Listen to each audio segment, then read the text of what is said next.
लड़की से पूछा जाता है, बेटा क्या आपने इससे पहले कभी मम्मी से मिला था क्या? लड़की, नहीं, मैं मम्मी से कभी नहीं मिली थी, सर हिलाते हुए बोलती है। फिर जज साहब पूछ पड़ते हैं, बेटा आपने क्या आप अपनी मम्मी को इतनी महिलाओं में से पहचान के बता सकती हैं? इसमें से आपकी मम्मा कौन है? फिर लड़की सर हिलाते हुए धीमे स्वर में कहती है, नहीं, मैं नहीं पहचान पाऊंगी। फिर जज साहब पूछते हैं, बेटा आखिरकार ऐसा क्यों? आप अपनी मम्मी को क्यों नहीं पहचान पा रही हैं? फिर लड़की कहती है, क्योंकि मैं अभी तक अपनी मम्मी को कभी देखी ही नहीं थी।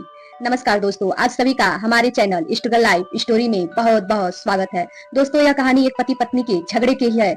यह कहानी उत्तर प्रदेश का एक जिला है खलीलाबाद, जो पहले कहा जाता था, अब उसका नाम संत कबीर नगर है। वहीं की ये कहानी है। दोस्तों, इस कहानी में आप लोग अंत तक जरूर बने रहिएगा और आप लोग प्लीज इस कहानी को एक लाइक जरूर कीजिएगा। उसके बाद हो सके आपका इच्छा हो तो चैनल को भी सब्सक्राइब जरूर कीजिएगा। दोस्तों, एक विजय नाम का लड़का होता है जो संत कबीर नगर शहर का ही रहने वाला होता है। वह बड़ा होता है, शादी का योग्य होता है। विजय के घर परिवार वालों को भी एक अच्छी लड़की की तलाश रहती है कि हमें एक अच्छी लड़की मिल जाए जो मेरा घर परिवार सब कुछ चलाए और देखने में भी काफी सुंदर हो और पढ़ी लिखी भी हो। फिर ऐसे धीरे धीरे समय बीतता है, लेकिन विजय के घर रिश्ते आते हैं। उसके घर परिवार को हर चीज उस लड़की में नहीं मिल पा रही थी। कहा जाता है, जब किसी भी व्यक्ति का कोई भी रिश्ता जब नया होता है तो लोग बात करने के लिए कोई ना कोई बहाना बना ही लेते हैं, और जब वही रिश्ता वक्त के साथ पुराना हो जाता है तो लोग उसी व्यक्ति से धीरे धीरे दूरियां भी बनाना शुरू कर देते हैं। दोस्तों, यह कहानी ठीक उसी प्रकार एक पति पत्नी का है। विजय एक संपन्न परिवार का रहता है। उसे एक अच्छी लड़की की तलाश रहती है। शादी के लिए लड़की का तो रिश्ता आता है, लेकिन विजय के घर को वह लड़की पसंद ही नहीं आती है। धीरे धीरे समय बीतता जाता है और विजय के घर एक रिश्ता आता है जिला बस्ती के, जो संत कबीर नगर जिला के जस्ट सटा हुआ एक जिला है बस्ती। वहीं का एक छोटा सा गांव होता है रामपुर। रामपुर की यह लड़की होती है। एक बहुत नॉर्मल परिवार से होती है, लेकिन लड़की पढ़ी लिखी बहुत ज्यादा होती है और उसके घर परिवार भी विजय के परिवार के अनुसार दहेज देने के लिए भी तैयार होते हैं। लड़की देखने में थोड़ी सी सावली थी, जो विजय की माँ को बिल्कुल भी पसंद नहीं थी, क्योंकि विजय की माँ को सावली लड़की से शादी ही नहीं करनी थी। विजय की माँ उस समय शादी के लिए मना कर देती हैं, लेकिन विजय के जो पापा चाचा होते हैं और भी रिश्तेदार होते हैं, वो लोग कहते हैं सब कुछ हर लड़की में नहीं मिल पाएगा। अरे अभी लड़की पढ़ने जाती है, बाहर निकलती है, इसलिए आपको सावली लग रही है। शादी के बाद कोई भी लड़की जब घर में पड़ती है तो उसका रंग बदल जाता है, और जब किसी भी लड़की पर सिंदूर और बिंदी चढ़ता है तो वैसे भी सारी लड़कियां अच्छी दिखाई देने लगती हैं। इस तरह परिवार के दबाव में आकर विजय और उसकी माँ कुछ भी नहीं कह पाते हैं। जो लड़की होती है उसका नाम रेनू होता है। रेनू के घर वाले भी विजय के घर वालों के मांग के अनुसार दान दहेज देने में कोई भी कमी नहीं करते हैं, ताकि उनकी बेटी अपने ससुराल में जाकर बहुत ज्यादा खुश रह सके। विजय और रेनू शादी के बाद ठीक वैसे ही करते हैं। शुरुआती दौर में दोनों एक दूसरे के साथ बहुत ज्यादा खुश रहते हैं, जैसे कि शादी के बाद हर नया जोड़ा खुश रहता है। फिर कुछ समय बाद रेनू एक बहुत ही सुंदर बेटी को जन्म देती है। अब परिवार में खुशी का माहौल भी काफी बढ़ जाता है। विजय भी बहुत ज्यादा खुश रहता है।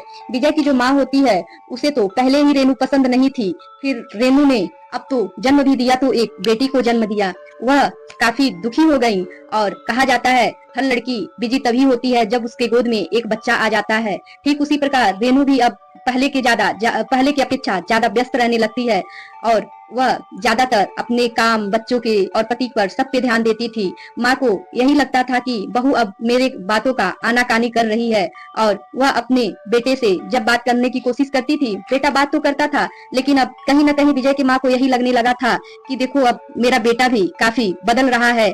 इस बात का ज्यादा दुख रहता था कि उनका बेटा अब उनसे बहुत ज्यादा दूर जा रहा है, और बेटी होने पे इसे इतना खुशी है, तो अगर बेटा हुआ होता तो ना जाने मेरा बेटा क्या करता। रेनू भी बेटी के होने के बाद उसकी अपनी सास की बातों का कोई भी ध्यान नहीं देती थी और अपने काम में ज्यादा ध्यान लगाती थी। पत्नी को भी देखना होता था विजय को, और अपना बिजनेस भी देखना होता था, माँ को भी देखना होता था, लेकिन माँ कहीं न कहीं इस बात से बहुत ज्यादा दुखी रहती थी कि उनका बेटा उन पर बिल्कुल ध्यान नहीं दे रहा है। और जब बेटा आता था तो विजय से वह अपनी बहू की शिकायतें करना शुरू कर देती थी। विजय इस बात का ध्यान नहीं देता था, और बहू भी इस बात का ध्यान नहीं देती थी कि मेरी सास मेरे पति से क्या कही। जब कोई भी बातें अगर आप रोज रोज एक ही व्यक्ति से एक ही बात कहेंगे तो कहीं न कहीं यह बात उस व्यक्ति के दिमाग में घर करना शुरू कर देता है। ठीक अब उसी प्रकार विजय के साथ भी हो रहा था। विजय और रेनू के बीच में भी अब दरार पड़ना शुरू हो चुका था। रेनू भी सब समझती थी कि वह अपने माँ का कहा ही सुन रहा है, और रेनू अपने पति को समझाने की जब कोशिश करती थी तो विजय उस पर काफी नाराज हो जाता था। वक्त भी धीरे धीरे बीतता गया। रेनू को जो कमियां थी, जैसे वो सावली थी, वो गलत काम कर रही है, अब ये सब कमियां उसके पति विजय को दिखाई देने लगी और रेनू में लाख कमियां दिखाई देने लगी। अब धीरे धीरे समय बीत रहा था। अब विजय को भी लगने लगा था, अरे रेनू तो मेरे लायक ही नहीं थी। मैं कहाँ इतना संपन्न परिवार से था और यह एक गांव की लड़की जो मेरे लायक नहीं थी। विजय अब रेनू से काफी दूरियां भी बढ़ाना शुरू कर दिया था।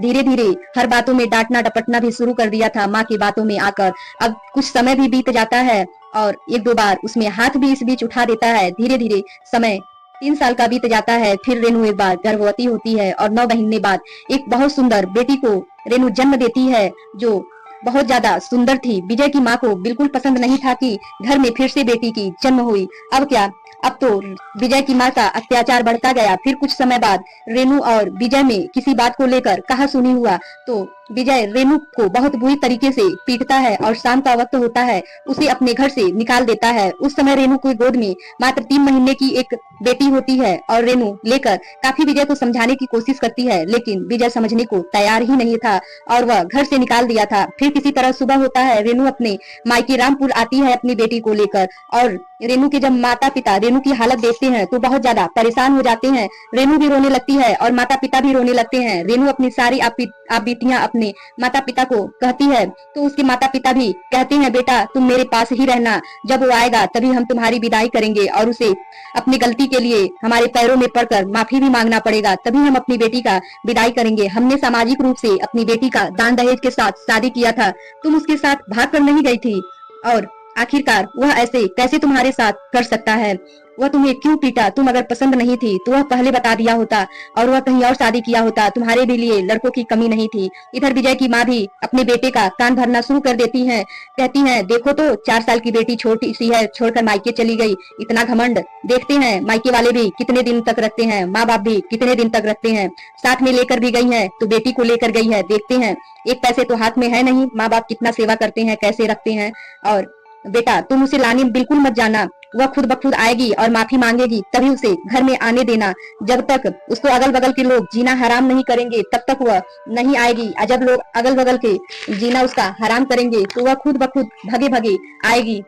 अगर तुम उसके मायके लेने जाओगे तो वह ज्यादा घमंड दिखाने लगेगी।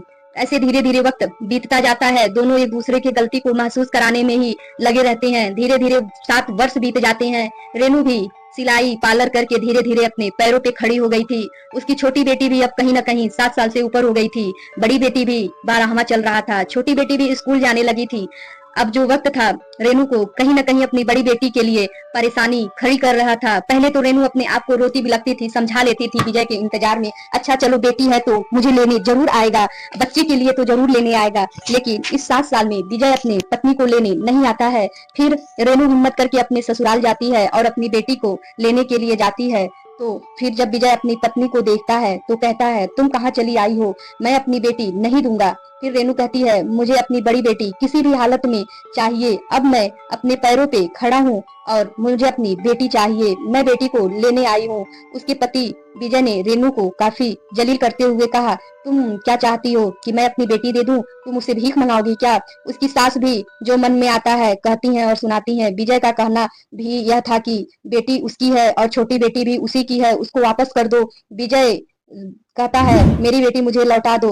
तो रेनू कहती है, नहीं, मैं किसी भी शर्त पे बेटी को नहीं लौटाऊंगी और मैं अपनी बड़ी बेटी को भी ले जाऊंगी। मैं अपने पैरों पे अब अच्छा पैसा कमाती हूँ और मैं अपनी बेटी को पढ़ा लिखा सकती हूँ, खर्चा भी उठा सकती हूँ। इतने में उसकी सास अपनी बहू से कहती हैं, अरे मुझे सब तुम्हारे चरित्र के बारे में पता है। रेनू के चरित्र पे काफी उंगली भी उठाती हैं और कहती हैं, मुझे सब पता है तुम कितना कमाती हो और कैसे कमाती हो। विजय भी रेनू को जो भी उसके मन में आता है कहता है, अरे तुम मेरी बेटी दे दो, नहीं तो तुम उन्हें भी अपने सुख के लिए कहीं उन्हें बाजार में न बेच दो। तुम इसीलिए तो मेरी बड़ी बेटी को भी ले जाना चाहती हो ताकि उसकी अच्छी कीमत मिल सके। विजय और उसकी माँ रेनू को भरपूर जलील करने में कोई कमी नहीं छोड़ते हैं, लेकिन रेनू को उसके बेटी से किसी भी कीमत पे माँ बेटे मिलने नहीं देते हैं। फिर रेनू आखिरकार हार मान के कोर्ट की मदद लेती है और जब कोर्ट में तारीख पड़ता है तो विजय और रेनू और उसकी बड़ी बेटी आशी भी अपने पिता के साथ आती है। जब कोर्ट में बहस शुरू होता है तो आशी से पूछा जाता है, बेटा क्या आपने इससे पहले कभी अपने मम्मी से मिला है? फिर आशी कहती है, नहीं। जज साहब पूछ पड़ते हैं, बेटा इतनी महिलाओं में से आपको अपनी मम्मी को पहचानना हो तो क्या आप पहचान के बता सकती हैं? आशी कहती है, नहीं, क्योंकि आज तक मैंने तो अपनी मम्मी को देखा ही नहीं है। फिर जज साहब विजय और रेनू से पूछते हैं कि आप लोग ऐसा क्या हुआ दोनों लोग में कि रेनू से कहते हैं कि आपको अपना ससुराल छोड़ना पड़ गया। रेनू कहती है, जज साहब जब मेरी शादी हुई तो मैं सावली ही हूँ, सावली थी, लेकिन मेरी सास को मैं पसंद नहीं थी और फिर शादी हो जाता है रिश्तेदारों के दबाव में आकर। फिर कुछ समय बाद बेटी होती है जो मेरे सास को बिल्कुल भी पसंद नहीं थी और मेरे पति भी अब वक्त के साथ मुझे मारने पीटने लगे थे। और फिर 3.5 साल बाद मुझे एक और बेटी होती है। फिर एक दिन ऐसा आता है कि मुझे मेरे पति पीट कर शाम के वक्त घर से बाहर निकाल देते हैं और मैं अपनी छोटी बेटी को लेकर काफी समय तक बाहर खड़ी रहती हूँ, लेकिन इन लोग अपना दरवाजा नहीं खोलते और मैं अपने मायके चली आई। उस समय जो मेरी छोटी बेटी थी मात्र 6 महीने की मेरी गोद में थी, वह अब लगभग 8 वर्ष की हो चुकी है। और ये जो मेरी बड़ी बेटी है उस समय लगभग 3.5 वर्ष की थी, जो अब इस समय लगभग 11 वर्ष की हो चुकी है। उस समय मेरे पति ने इसे छीन लिया था, जो अब मुझे पहचान भी नहीं पाती है। रेनू अपनी दुख भरी दास्तां कोर्ट में सुनाकर फूट फूट कर रोने लगती है। विजय भी कहता है, जज साहब इससे मुझे कोई भी मतलब नहीं है कि यह क्या कह रही है, क्या करती है, लेकिन मुझे अपनी बेटी इससे किसी भी कीमत पे छोटी वाली चाहिए और मैं इसे अपनी बड़ी बेटी नहीं दूंगा। मुझे मेरी छोटी बेटी वापस कर दे। विजय कहता है, मुझे इससे किसी भी हाल में तलाक चाहिए और यह मुझे मुक्ति दे दे, लेकिन यह मेरी बेटी मुझे दे दे। जज साहब कहते हैं, विजय आखिर तुम्हारी जो बड़ी बेटी है वह अपनी माँ को इतने दिनों तक क्यों नहीं मिली और क्यों नहीं पहचान पा रही है? तुम्हारे घर से जब उसके माँ की घर की दूरी 50 से 60 किलोमीटर दूरी है तो तुम आज तक उसकी माँ से उससे क्यों नहीं मिलवाए? इसके बारे में बात होती है। विजय कुछ कह नहीं पाता है और जज साहब कहते हैं, ऐसा है, तुम्हें अपनी छोटी बेटी चाहिए तो तुम अपनी छोटी बेटी को 1 हफ्ते के लिए अपने पास रखोगे और बड़ी बेटी 1 हफ्ते के लिए अपनी माँ के पास रहेगी। उसके बाद 1 हफ्ते के बाद जो बच्चों का फैसला होगा उस पे ही कोर्ट आगे कोई भी फैसला सुनाएगी। फिर ऐसे ही होता है, छोटी बेटी अपने पिता के साथ जाती है और बड़ी बेटी आशी अपने माँ के साथ। दोनों 1 हफ्ते रहते हैं और जब फिर तारीख पड़ता है कोर्ट में तो बेटी जब आती है तो कहती है कोर्ट में, मुझे मम्मी और पापा दोनों के साथ रहना है। और फिर जज साहब भी समझाते हैं दोनों को। दोनों विजय और रेनू अपने बच्चों की खुशी के लिए एक साथ रहने के लिए राजी हो जाते हैं। विजय को भी अपनी गलती पे काफी पछतावा होता है। फिर दोनों अपनी ही बेटियों के साथ हंसी खुशी अपनी जिंदगी का गुजर बसर करने लगे। दोस्तों, इस कहानी से हमें यही सीख मिलती है कि कभी कभी पति पत्नी आपस में जब लड़ाई झगड़ा कर लेते हैं तो एक दूसरे को झुकाने के चक्कर में, एक दूसरे की गलती को एहसास दिलाने के चक्कर में अपनी इस परिवार को बर्बाद कर देते हैं। यह मामला आए दिनों हमें समाज में देखने को मिलता है। रेनू और विजय अपने बच्चों के लिए तो एक हो जाते हैं, लेकिन हमारे समाज में ऐसी भी घटनाएं दिख रही हैं कि जिन महिलाओं के मायके वाले सक्षम नहीं हैं, कुछ महिलाएं तो सुसाइड भी कर ले रही हैं। दोस्तों, आप लोगों को यह कहानी कैसी लगी कमेंट में जरूर बताइएगा। आप लोगों का सादर अभिनंदन है कमेंट बॉक्स में और मेरी कमियों को भी बताइएगा। जय हिंद।